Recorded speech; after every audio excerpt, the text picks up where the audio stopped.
ஆகாஷ்வாணி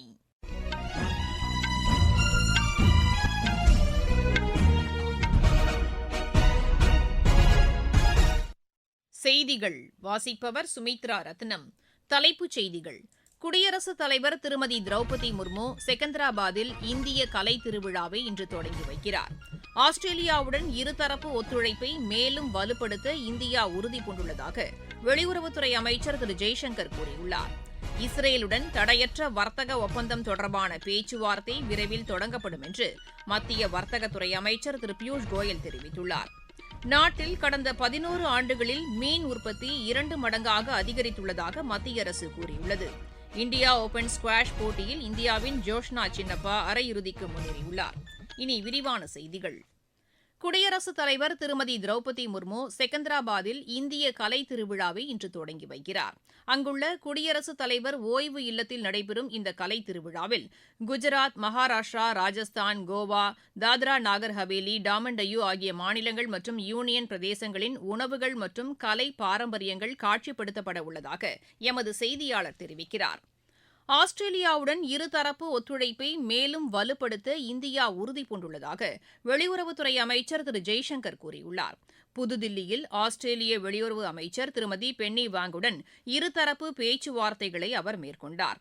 வர்த்தகம், முதலீடு, பாதுகாப்பு, கல்வி உள்ளிட்ட பல்வேறு துறைகளில் இருதரப்பு ஒத்துழைப்பை மேலும் வலுப்படுத்துவது குறித்து இந்த பேச்சுவார்த்தையின் போது ஆலோசிக்கப்பட்டதாக அவர் கூறியுள்ளார். இரு நாடுகளுக்கிடையிலான வர்த்தகம் தொடர்ந்து அதிகரித்து வருவதாகவும் விரிவான பொருளாதார ஒத்துழைப்பு ஒப்பந்தம் குறித்த பேச்சுவார்த்தைகள் விரைவில் நிறைவடையும் என்றும் திரு ஜெய்சங்கர் தெரிவித்துள்ளார். இஸ்ரேலுடன் தடையற்ற வர்த்தக ஒப்பந்தம் தொடர்பான பேச்சுவார்த்தை விரைவில் தொடங்கப்படும் என்று மத்திய வர்த்தகத்துறை அமைச்சர் திரு பியூஷ் கோயல் தெரிவித்துள்ளார். 3 நாள் அரசுமுறை பயணமாக இஸ்ரேல் சென்றுள்ள அவர் நேற்று அந்நாட்டின் தொழில்துறையினர் மற்றும் தொழில்துறை அமைச்சர் திரு நீர் பார்கத் தலைமையிலான குழுவுடனும் பேச்சு நடத்தினார்.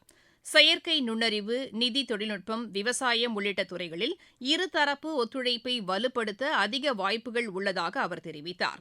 இஸ்ரேல் தொழில்துறையினர் இந்தியாவில் அதிக முதலீடுகளை மேற்கொள்ள வேண்டும் என்றும் திரு பியூஷ் கோயல் கேட்டுக் கொண்டார். எஃகு துறையின் வளர்ச்சிக்காக பிரதமர் திரு நரேந்திர மோடி தலைமையிலான மத்திய அரசு தொலைநோக்கு திட்டங்களை செயல்படுத்தி வருவதாக அத்துறைக்கான மத்திய அமைச்சர் திரு குமாரசாமி கூறியுள்ளார். எஃகு துறைக்கான எதிர்கால செயல் திட்டத்தை வகுப்பது தொடர்பான 2 நாள் ஆலோசனைக் கூட்டத்தை புதுதில்லியில் நேற்று அவர் தொடங்கி வைத்தார். தேசத்தை கட்டமைப்பதில் இத்துறை முக்கிய பங்காற்றுவதாக அவர் குறிப்பிட்டார். இத்துறையில் ஆராய்ச்சி மற்றும் மேம்பாட்டை அதிகரிக்க மேலும் அதிக முதலீடுகள் மேற்கொள்ளப்பட வேண்டும் என்றும் திரு குமாரசாமி வலியுறுத்தினார். வடகிழக்கு மாநிலங்களில் உள்நாட்டு நீர்வழித்தடங்கள் தொடர்ந்து மேம்படுத்தப்பட்டு வருவதாக கப்பல் போக்குவரத்துத்துறை அமைச்சர் திரு சர்பானந்த சோனோவால் கூறியுள்ளார். குவஹாட்டியில் நடைபெற்ற வடகிழக்கு மாநிலங்களில் எண்ணெய் மற்றும் எரிவாயு மாநாட்டில் பேசிய அவர் இதன் மூலம் அசாமில் இருந்து பெட்ரோலிய பொருட்கள் ஏற்றுமதி அதிகரிக்கும் என்று கூறினார். பிரம்மபுத்திரா மற்றும் பராக் நதிகளில் நீர்வழி போக்குவரத்தை அதிகரிப்பதன் மூலம் சரக்கு போக்குவரத்துக்கான செலவுகள் குறையும் என்றும் அவர் தெரிவித்தார். திப்ருகரில் கட்டப்பட்டு வரும் மண்டல நீர்வழி போக்குவரத்து மையத்தின் மூலம் அடுத்த சில ஆண்டுகளில் 5000 மாணவர்களுக்கு கடல்சார் திறன்கள் மற்றும் சரக்கு போக்குவரத்து குறித்து பயிற்சி அளிக்கப்படும் என்றும் திரு சர்பானந்த சோனோவால் கூறினார். நாட்டின் தொழில் வளர்ச்சி மற்றும் அறிவியல் முன்னேற்றத்திற்கு புவி ஆய்வு நிறுவனம் குறிப்பிடத்தக்க பங்களிப்பை வழங்கியுள்ளதாக சுரங்கத்துறை அமைச்சர் திரு கிஷன் ரெட்டி கூறியுள்ளார்.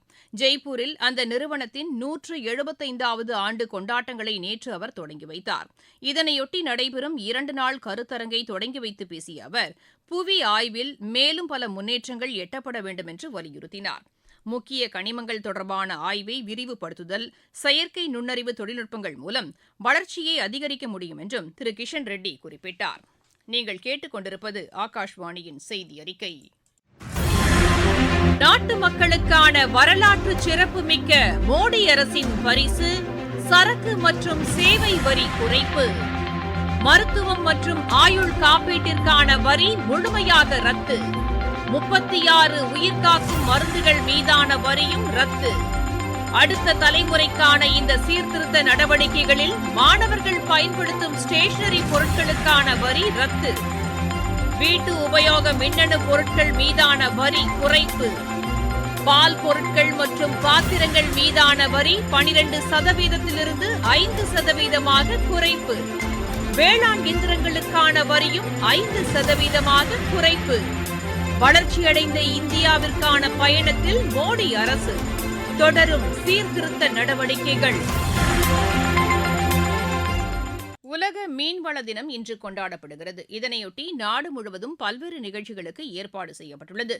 புதுதில்லியில் நடைபெறும் 2 நாள் கருத்தரங்கில் மத்திய மீன்வளத்துறை அமைச்சர் திரு ராஜீவ் ரஞ்சன் சிங், இணை அமைச்சர்கள் திரு SP சிங் பாஹெல், திரு ஜார்ஜ் குரியன் ஆகியோர் பங்கேற்க உள்ளனர். மதிப்பு கூட்டுதல், உள்கட்டமைப்புகளை வலுப்படுத்துதல், ஏற்றுமதியை அதிகரித்தல் உள்ளிட்டவை குறித்து இதில் ஆலோசிக்கப்பட உள்ளது.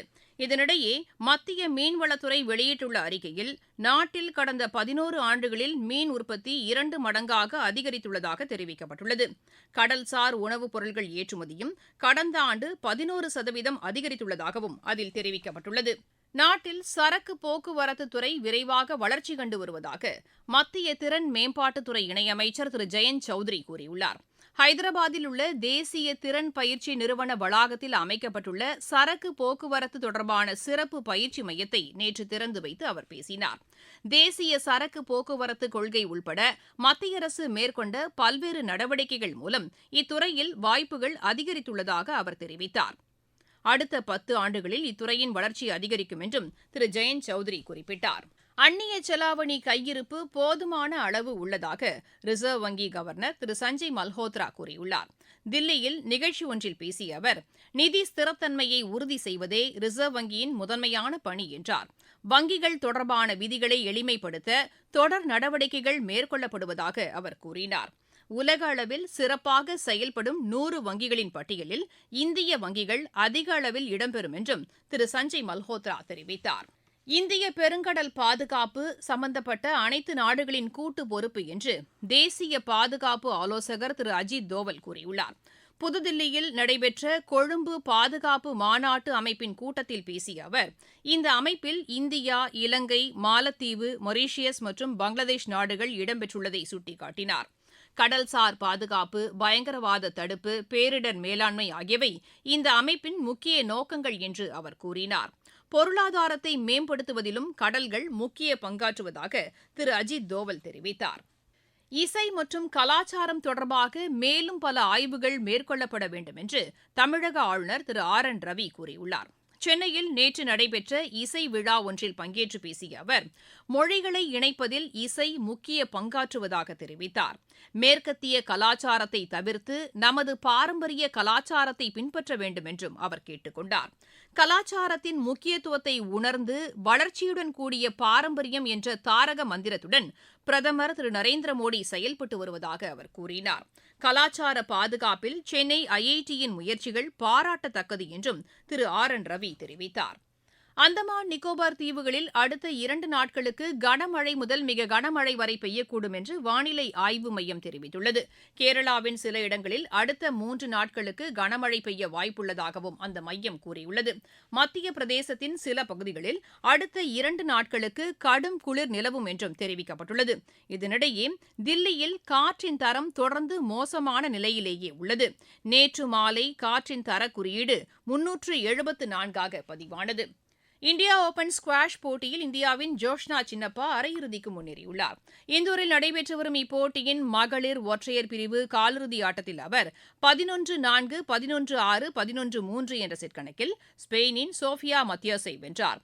மற்றொரு காலிறுதி ஆட்டத்தில் வென்று அனாஹத் சிங்கும் அரையிறுதிக்கு தகுதி பெற்றுள்ளார். மஸ்கட்டில் நடைபெற்று வரும் சர்வதேச டேபிள் டென்னிஸ் போட்டியில் இந்தியா 2 வெண்கலப் பதக்கங்களை வென்றது. ஆடவர் இரட்டையர் பிரிவில் மனுஷா மானவ் தாக்கர் இணையும், கலப்பு இரட்டையர் பிரிவில் மனுஷா தியா சிட்டாலே இணையும் இப்பதக்கங்களை கைப்பற்றின. புவனேஸ்வரில் நடைபெற்று வரும் சர்வதேச டென்னிஸ் போட்டியில் இந்தியாவின் சித்தாந்த் பாந்தியா, பிரஜ்வல் தேவ் இணை அரையிறுதிக்கு முன்னேறியுள்ளது. மீண்டும் தலைப்புச் செய்திகள். குடியரசுத் தலைவர் திருமதி திரௌபதி முர்மு செகந்திராபாத்தில் இந்திய கலை திருவிழாவை இன்று தொடங்கி வைக்கிறார். ஆஸ்திரேலியாவுடன் இருதரப்பு ஒத்துழைப்பை மேலும் வலுப்படுத்த இந்தியா உறுதி பூண்டுள்ளதாக வெளியுறவுத்துறை அமைச்சர் திரு ஜெய்சங்கர் கூறியுள்ளார். இஸ்ரேலுடன் தடையற்ற வர்த்தக ஒப்பந்தம் தொடர்பான பேச்சுவார்த்தை விரைவில் தொடங்கப்படும் என்று மத்திய வர்த்தகத்துறை அமைச்சர் திரு பியூஷ் கோயல் தெரிவித்துள்ளார். நாட்டில் கடந்த 11 ஆண்டுகளில் மீன் உற்பத்தி 2 மடங்காக அதிகரித்துள்ளதாக மத்திய அரசு கூறியுள்ளது. இந்தியா ஓபன் ஸ்குவாஷ் போட்டியில் இந்தியாவின் ஜோஷ்னா சின்னப்பா அரையிறுதிக்கு முன்னேறியுள்ளார். செய்தியறிக்கை நிறைவடைகிறது.